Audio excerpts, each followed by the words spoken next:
Assalamualaikum warahmatullahi wabarakatuh. Halo teman-teman, perkenalkan nama saya Mardotila. Saya dari kelas 4C, jurusan Pendidikan Kimia, Fakultas Tarbiyah dan Keguruan, Universitas Islam Negeri Sultan Syarif Qasim Riau. Nah, pada kesempatan kali ini saya akan menampilkan sebuah video pembelajaran tentang sifat koligatif larutan. Selamat menyaksikan. Sebelum kita belajar apa itu sifat koligatif dan apa saja jenisnya, coba perhatikan gambar berikut ini. Nah, pada gambar pertama, di sini ada gambar air yang mendidih. Nah, teman-teman pernah nggak memasak air sampai mendidih, kemudian memasukkan gula ke dalam gelas tersebut? Nah, lalu apa yang terjadi jika kita memasak air yang mendidih itu? Maka akan timbul gelembung-gelembung kan? Nah, pada saat kita memasukkan gula ke dalam air yang sedang mendidih itu, maka gelembung itu akan berkurang atau hilang. Nah, mengapa hal ini terjadi? Hal ini terjadi karena adanya penurunan tekanan uap. Nah, penurunan tekanan uap ini adalah salah satu fenomena pada sifat koligatif larutan yang akan kita pelajari. Nah, pada gambar yang kedua ini adalah gambar infus. Nah, apa hubungannya infus dengan sifat koligatif? Jadi, ketika infus akan dimasukkan ke dalam tubuh pasien, syaratnya adalah larutan infus itu harus isotonik dengan cairan di tubuh pasien. Isotonik adalah memiliki tekanan osmosis yang sama, di mana apa yang terjadi ketika tekanan osmotiknya tidak sama dengan cairan tubuh pasien. Ada dua kemungkinan, bisa hipertonik atau hipotonik, di mana hipotonik ini lebih rendah daripada tekanan osmosis cairan tubuh, maka yang terjadi adalah hemolisis, pecahnya sel darah merah, dan ini tentu saja hal yang tidak kita inginkan. Nah, maka pengetahuan mengenai sifat koligatif larutan bisa sangatlah penting untuk kita pelajari bersama. Nah, apa itu sifat koligatif larutan? Nah, sifat koligatif larutan ini adalah sifat larutan yang tidak bergantung pada jenis zat terlarut, tetapi hanya bergantung pada jumlah partikel zat yang terlarut. Selanjutnya adalah konsentrasi larutan, di mana jumlah partikel zat yang terlarut dalam suatu larutan dinyatakan dalam suatu besaran, yakni konsentrasi larutan, di mana konsentrasi larutan terdiri dari molaritas, molalitas, dan fraksi mol. Berikut penjelasan dari ketiganya. Yang pertama adalah molaritas, di mana satuannya adalah M besar. Molaritas merupakan banyaknya mol zat yang terlarut dalam 1 liter larutan. Berikut rumus yang digunakan dalam menghitung molaritas. Rumus yang pertama adalah M besar sama dengan mol per volume. Rumus yang kedua, M besar sama dengan massa per mR dikali 1000 per volume. Rumus yang ketiga adalah M besar sama dengan persen dikali 10 dikali rho per mR, di mana yang kedua adalah molalitas, dilambangkan dengan M kecil. Molalitas menyatakan banyaknya mol zat terlarut dalam setiap 1000 gram pelarut. Berikut rumus molalitas, yaitu M kecil sama dengan gram per mR dikali 1000 per P. Yang ketiga adalah fraksi mol, dilambangkan dengan X. Fraksi mol itu menyatakan perbandingan banyaknya mol dari zat pelarut dan pelarut terhadap jumlah mol seluruh komponen dalam larutan, di mana di dalam suatu larutan terdapat 2 fraksi mol, yakni fraksi mol zat terlarut XT dan fraksi mol pelarut XP. Berikut rumus fraksi mol. Yang pertama, XT sama dengan NT per NT ditambah NP. Yang kedua, XP sama dengan NP per NT ditambah NP.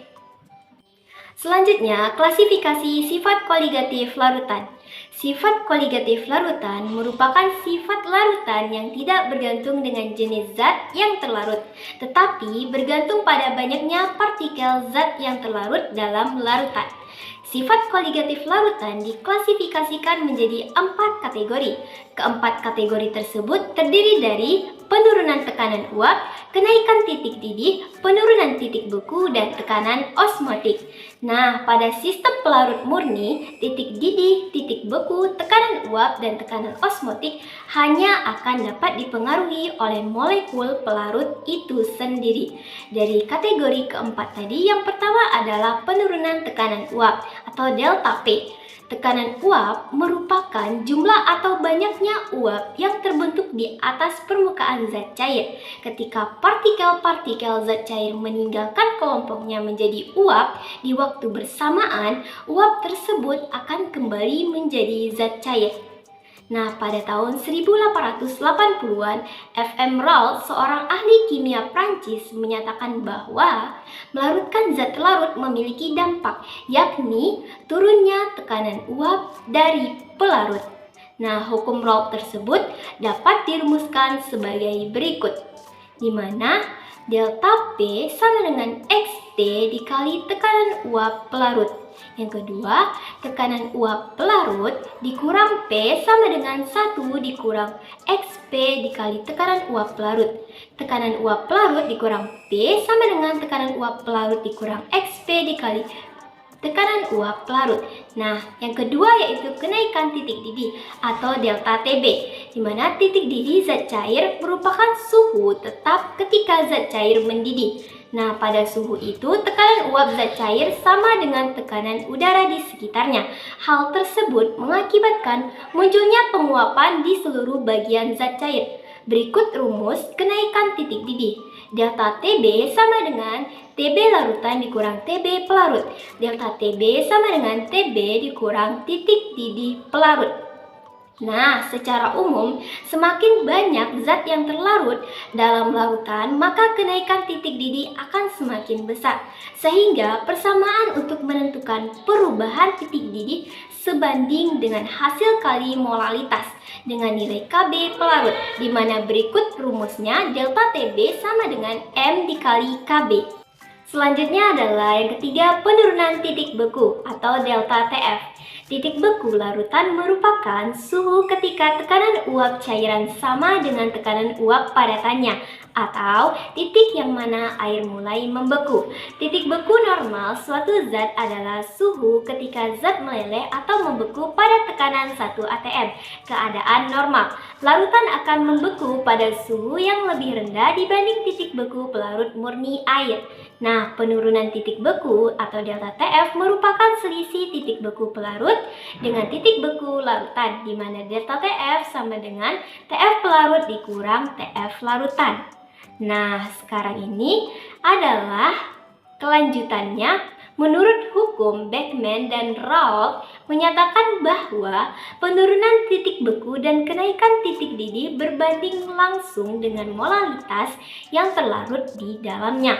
Berikut rumusnya, yaitu delta Tf sama dengan M dikali Kf. Nah, selanjutnya adalah yang keempat, tekanan osmotik atau V. Peristiwa osmosis merupakan proses perpindahan molekul pelarut dari satu larutan encer ke larutan yang lebih pekat, atau dari satu pelarut murni ke suatu larutan melalui selaput semi-permeabel. Nah, keberlangsungan peristiwa osmosis akan terus terjadi sampai suatu keseimbangan atau hingga kedua larutan isotonis tercapai. Adapun menurut Van Hove, tekanan osmotik merupakan larutan encer yang dapat dikalkulasikan dengan rumus yang serupa dengan persamaan gas ideal berikut ini. Nah, di mana P dikali V sama dengan nRT atau V kali V sama dengan nRT. V sama dengan nRT per V, V sama dengan mRT. Selanjutnya, manfaat sifat koligatif larutan. Yang pertama, penurunan tekanan uap pelarut. Nah, pada gambar di samping dapat kita lihat kolam apung memiliki kadar garam lebih tinggi dari kadar garam rata-rata di lautan yang mencapai 34,5 per mil. Nah, akibatnya air sulit menguap karena tekanan uap pelarut menurun yang disebabkan konsentrasi kadar garam yang sangat tinggi. Oleh sebab itu, ketika berenang akan mengapung. Dan yang kedua, kenaikan titik didih larutan, di mana pada gambar di samping adanya penambahan garam ketika memasak dilakukan setelah air mendidih. Tujuannya sebagai tindak pencegahan agar pada proses pemasakan tidak terlalu lama. Nah, yang ketiga, penurunan titik beku. Nah, pada gambar di samping membuat campuran pendingin pada es putar dengan cairan pendingin yang memiliki titik beku jauh di bawah 0 derajat pada pembuatan es putar dengan mencampurkan kepingan es batu dengan garam dapur dalam sebuah bejana berlapis kayu. Nah, pada pencampuran itu es batu akan mencair, sedangkan suhu campuran turun. Sementara campuran bahan pembuat es putar dimasukkan dalam bejana lain yang terbuat dari bahan stainless steel. Nah, bejana ini kemudian dimasukkan ke dalam cairan pendingin dengan terus diaduk sehingga campuran menjadi membeku. Dan yang keempat adalah tekanan osmotik. Nah, pada gambar di samping, mesin pencuci darah yang digunakan oleh pasien penderita gagal ginjal. Nah, mesin tersebut digunakan untuk mencuci darah. Cara kerjanya menggunakan mesin dialisis. Selanjutnya, contoh soal sifat koligatif larutan. Untuk menambah dan mengasah kemampuan teman-teman mengenai sifat koligatif larutan, dapat dengan menyimak contoh soal berikut ini. Di mana bunyi soalnya, tentukan titik didih dan titik beku larutan urea CONH2 2 kali 30 gram dalam 500 gram air, di mana Kb air sama dengan 0,52 dan Kf air sama dengan 1,86. Untuk mencari jawaban pertama, kenaikan titik didih larutan menggunakan rumus delta Tb sama dengan molalitas dikali delta Kb, di mana molalitas massa per mR dikali 1000 per volume, di mana 30 gram dibagi 60 dikali 1000 dibagi 500 dikali 0,52 sama dengan 0,5 gram dikali 2 gram dikali 0,52. Dan mendapatkan hasil 0,52 derajat Celcius, di mana titik didih larutannya 100 derajat Celcius ditambah 0,52 derajat Celcius menjadi 100,52 derajat Celcius.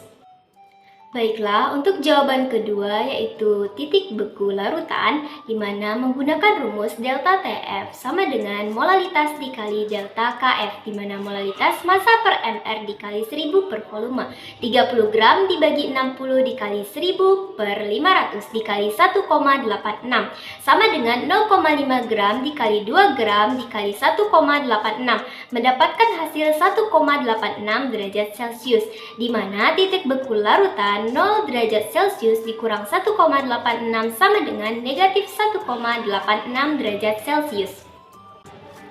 Baiklah, sekian pemaparan video pembelajaran tentang sifat koligatif larutan. Semoga dapat bermanfaat bagi kita semua.